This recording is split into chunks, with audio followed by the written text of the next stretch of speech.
ang ating leader ng martial, wala iba kundi si Sir Chris Raya. Palapan natin ang Panginoon. Hallelujah. Praise the Lord.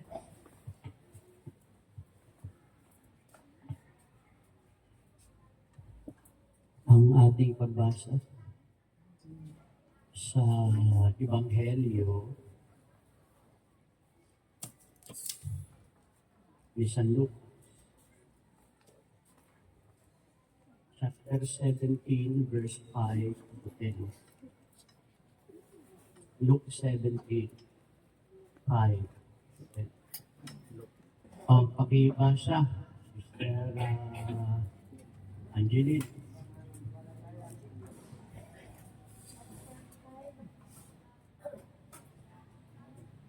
Ang Ebanghelyo ng Panginoon ayon kay San Lucas, chapter 17, verse 5 hanggang verse 10.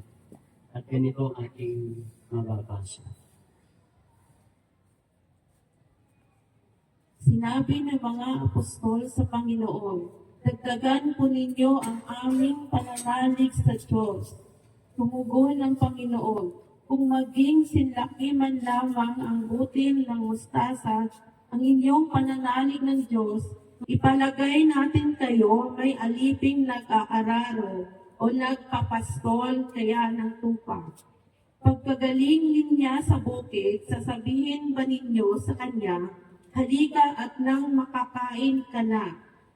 Hindi. Sa halip ng ganito ang sinasabi ninyo, ipahanda mo ako ng hapunan, magbihis ka, at silbihan mo ako habang ako'y kumakain. Kumain ka ng pagkakain ko. Pinasasalamatan ba ang alipin dahil sa ginawa niya ng inuutos sa kanya? Gayon din naman kayo, kapag nagawa na ninyo ang lahat ng iniutos sa inyo, sabihin ninyo, kaming mga alipin walang kabuluhan, tumupad lamang kami sa aming tungkulin.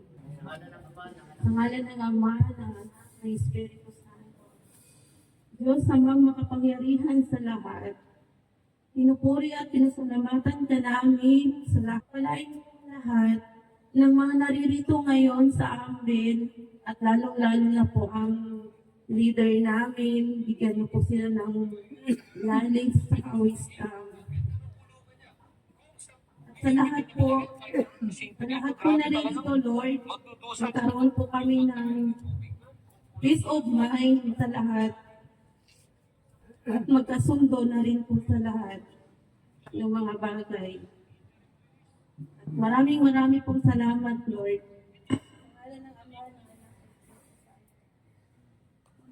Okay, palakpakan natin ang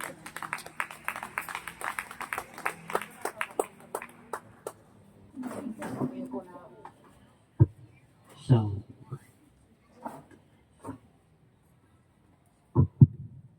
Good morning.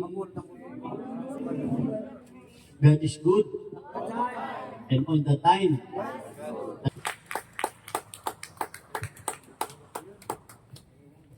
Saan natin hinango ang Ebanghelyo?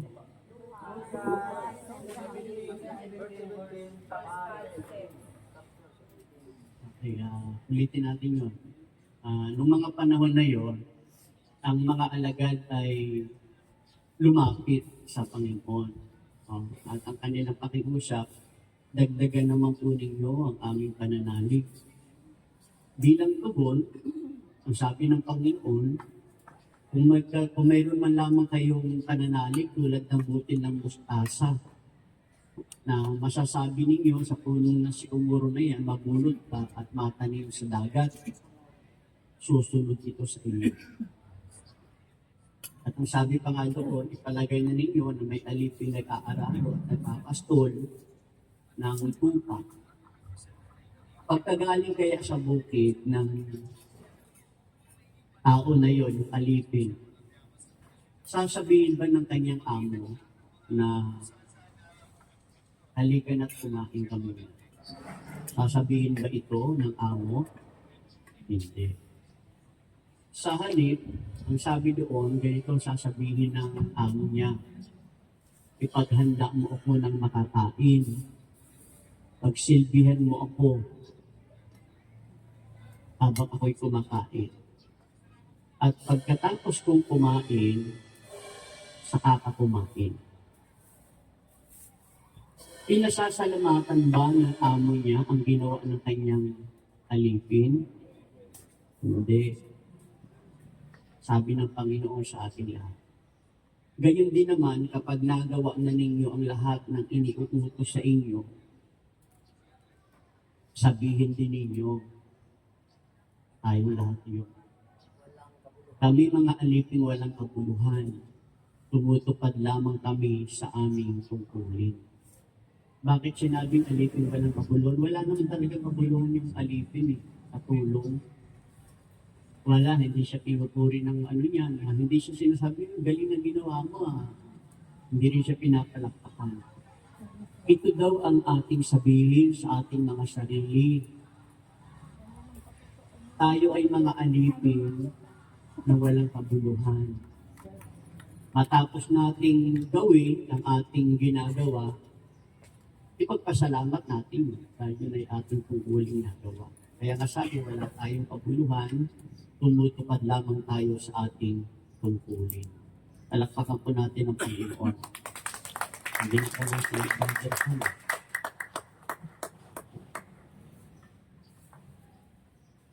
Ang mensahe natin ngayon ay pinamagatan natin ito, pananampalataya sa Diyos.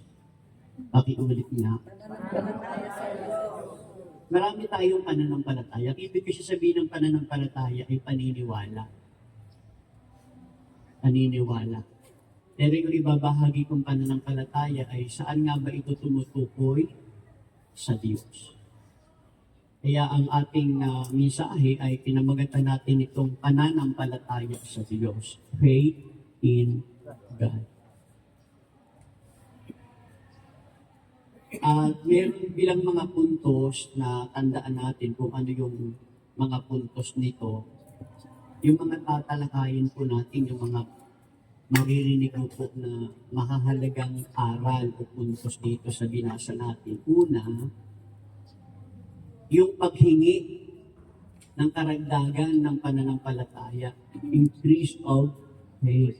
Yun ang una. Pangalawa, yung kaliitan ng kanilang pananalig, sabi ng Panginoon, magkaroon lamang kayo ng simbutin ng mustasa. Yung pangalawa na ito, even if your faith is small, it is enough. Yun yung pangalawa. Maliit man ang pananampalataya, ito ay sapat na. Yun yung pangalawa, maliit man ang pananampalataya, ito ay sapat na. Pangatlo, what disciples should do. Ano daw yung dapat gawin ng mga alagad? Dapat daw gawin ng mga alagad ay maglingkod. Pang-apat, ang tamang pag-iisip ng mga alagad. The right thinking of the disciple. Yun, yung apat na yun, ito yung ating pag-aaralan. Una, yung paghingi ng mga alagad ng pananampalataya, karagdagan. Pangalawa, yung maliit man ng pananampalataya ay sapat na to. Pangatlo, ano ang dapat gawin ng mga alagad. Pang-apat, ang tamang pag-iisip ng mga alagad. Pag-aralan natin yung number 1. Number 1, increase of faith.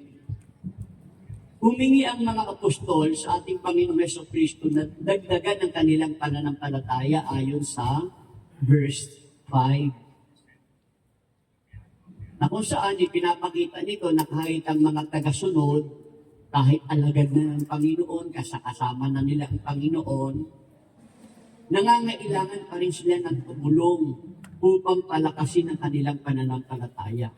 Kasama na nila ang Panginoon mismo. Talagang ayon sa kasaysayan, mga lingkod na sila Kapiling na nila ang Panginoon. Pero, humingi pa rin sila ng karagdagan.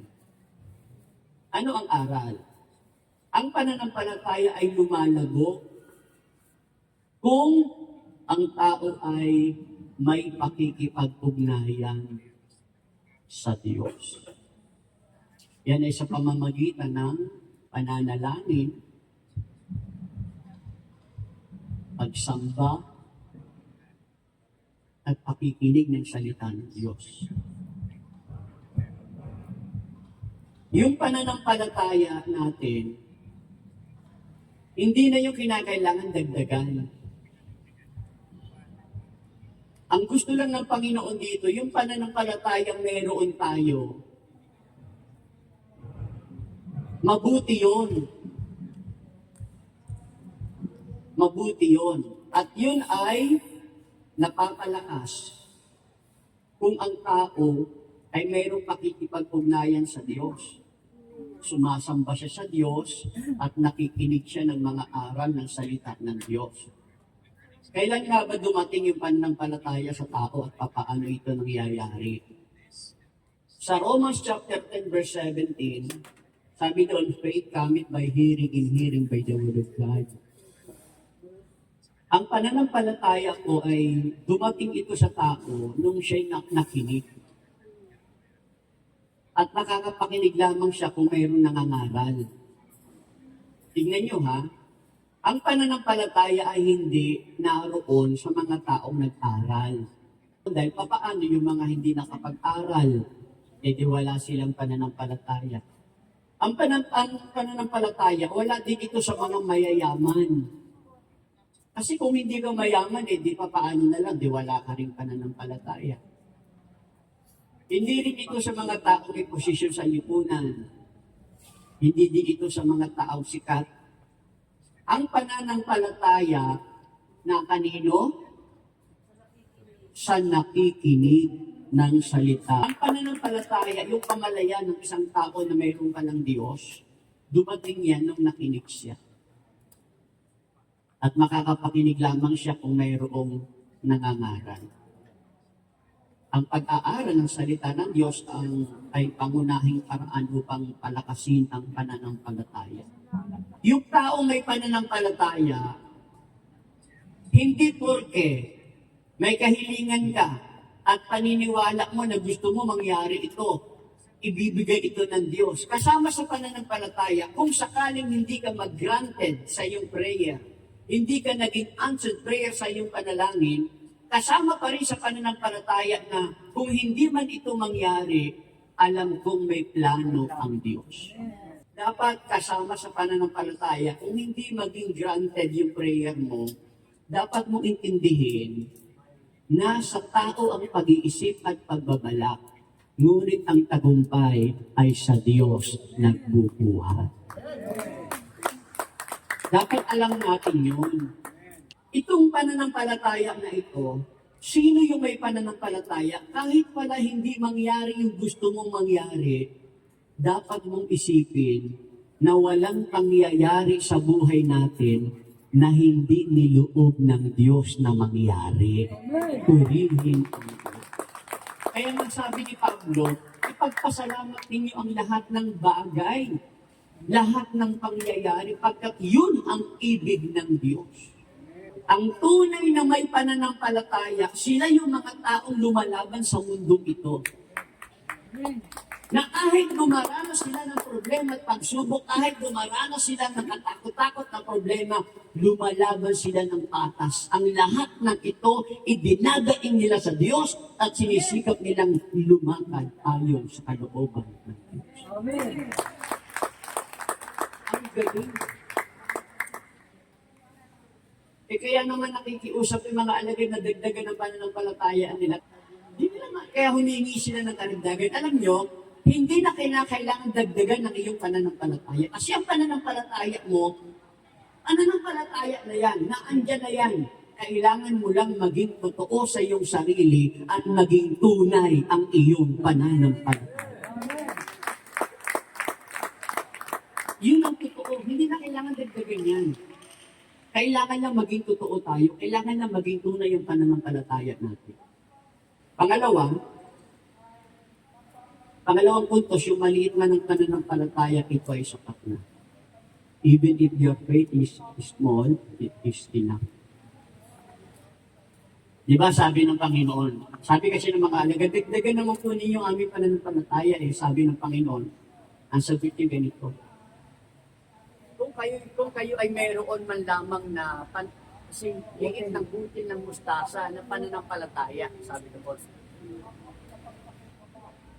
Masasabi ninyo sa puno ng sikomoro na ito na pabunot ka at matanim ka sa dagat.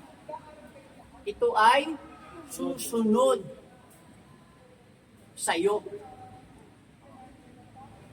Kung may pananampalataya ka daw, yung puno, pupusan mo mabunot, sabihin mo matanim sa dagat, susunod sa iyo.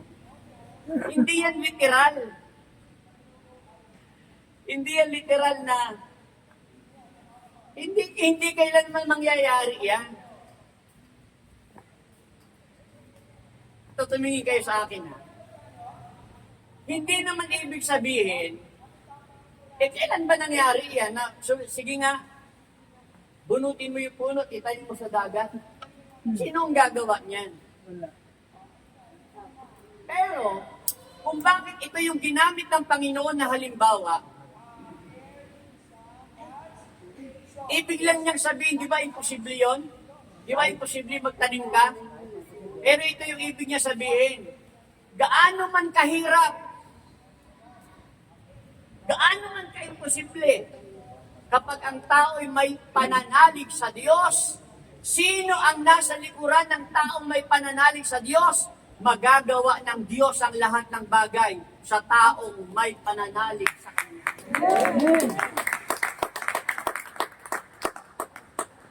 Pananampalataya lang yun. Oo, pananampalataya lang. Pero sino yung nasa likod kapag may pananampalataya ka? Pagkalaki-laki ng Diyos. Lahat ng bagay magagawa ng Diyos. Walang mahirap at imposible sa Diyos. Kahit gaano kasama ang asawa mo, kayang baguhin. Kahit gaano kasama ng anak mo, kayang baguhin. Kung may pananampalataya.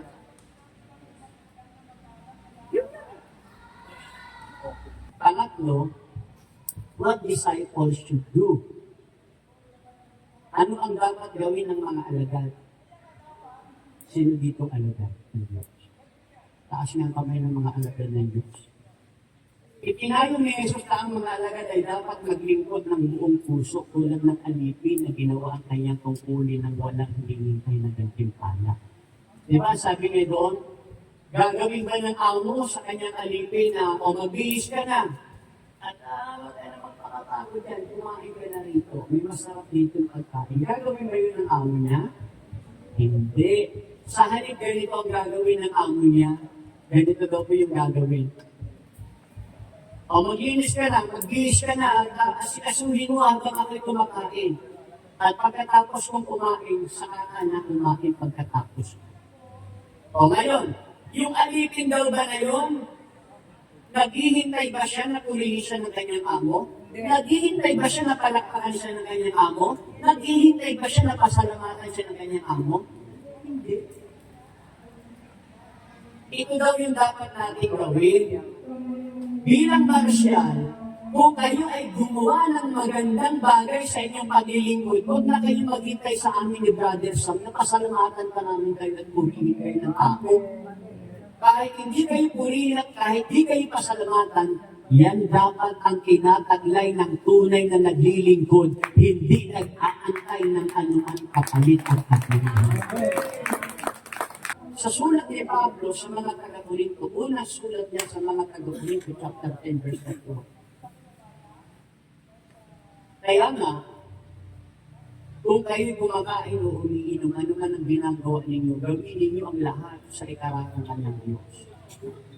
Kung tayo man daw ay kumakain o umiinom o ano man ang ating mga ginagawa, gawin daw natin ang lahat ng ito sa ikararangal ng Diyos. Paglilingkod ay hindi sa pagkakataon ng paglilingkod ay hindi pribilehiyo. Ang paglilingkod ay tungkulin natin lahat na maglingkod sa Diyos at mahalin ang Diyos. Kaya wala tayong choice. Ang paglilingkod ay hindi opsyon. Ang paglilingkod sa Diyos ay hindi kinakailangan pag-isipan. Ang paglilingkod sa Diyos ay hindi kinakailangan pag-desisyonan. Ang paglilingkod ay tungkulin natin. Ang paglilingkod ay pagmamahal sa Diyos. Kaya nga niloob ng Diyos na isilang ka ng iyong ina para sa isang layunin. Ano yun? Ang maglingkod at maglingkod sa Diyos. Ang apat, ang huli, ang tamang pag-iisip ng mga alagad. The right thinking of the disciples. Ano daw? Dapat na magsabi ang mga alagad, ako isang alipin na hindi karapat-dapat. Ginagawa ko lang ang dapat kong gawin.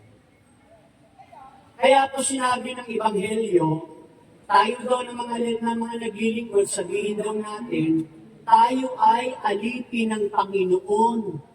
Tayo ay mga lingkod na walang kabuluhan. Ang tanong, hindi ba makabuluhan ang paglilingkod natin sa Diyos? Makabuluhan. Ang paglilingkod natin ay isang napakamakabuluhan. Pero, dahil nasa Diyos tayo, huwag na lang natin gamitin ito. Huwag natin gamitin ito. Tayo daw ay mga alipin na sinabi sa Ebanghelyo, yung naghanda daw ng pagkain sa amo, galing ng bukid yun at nagpastol pa ng tupa. Pagkatapos ng kanyang ginawa, dapat magpahinga. Kasi pagod eh. Pero dahil alipin, sunod siya. Ngayon. Isinbi ka sa akin habang kumakain ako, naandyan ka lang. Tapos pagkatapos ng gawin yun, nag-aantay pa siya ng kapalit. Bakit hindi? Kasi dapat ito yung isipin natin, tayo ay mga aliping walang kabuluhan. Tinutupad lamang natin ang ating tungkulin. Ako, si Brother Sam, tayo, na mga naglilingkod sa Diyos bilang marsyal, kung sakaling nagawa na natin ang dapat nating gawin, huwag na tayo mag-antay pa na dapat tayong pumili.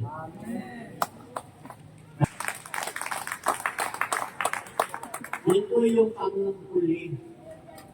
Isipin daw natin na ipinapakita nito ang kahalagahan ng pagiging mapagpakumbaka at pagkilala na ang paglilingkod ay tungkulin at hindi para sa pagkilala. Ulitin ko ang paglilingkod pala sa Diyos, tungkulin natin gampanan ito at kung nagampanan natin ito, tapos na. Pupurihin man tayo ng tao, halimbawa, ganito, pinasasalamatan ako. Brother Chris, salamat Anong gagawin ko pag pinasalamatan ako? Di ba ang pasasalamat ay para sa Diyos lang? O pinasalamatan ako, anong gagawin ko? Salamat sa Diyos. Hindi ko tinanggap. Hindi na-practice sa akin. Hindi ko nilagay sa bulsa ko yung pasasalamat. Hindi ko nilagay sa puso ko ang pasasalamat. Ang pasasalamat na dumaki sa akin ay agad ko binalik sa Diyos. Kasi hindi naman sa akin ang pasasalamat. May Diyos na gawa noon. Yung pagsasalita ko, galing sa Diyos. Yung isip ko na naririnig nyo ngayon, galing sa Diyos. Yung pag-aaral na ginagawa ko, hindi galing sa akin at sarili kong kakayahan. Ito'y galing sa Diyos. Kaya walang ibang dapat papurihan at pasalamatan, kundi ang Diyos.